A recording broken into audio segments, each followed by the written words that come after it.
Hi guys, তোমরা সবাই কেমন আছো? আমি কীর্তিটা অলস পেটে চলে আসছি তোমাদের মধ্যে।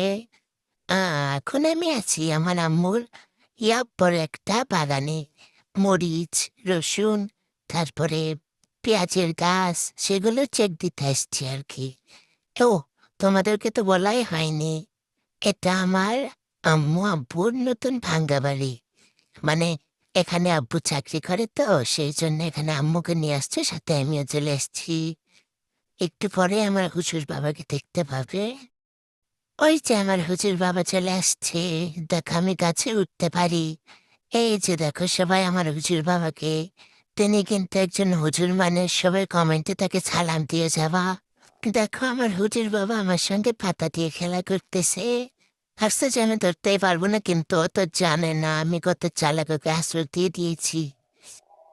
আমি যদি চাই তাহলে ওই পাতা নিয়ে ছুঁড়ে ফেলে দিতে পারবো। দেখছে সবাই আমি কিরকম সার্কাসের মতো উঠে উঠে দৌড়াতে পারি। আমার হুজুর বাবা জানে না যে আমি এত কিছু পারি।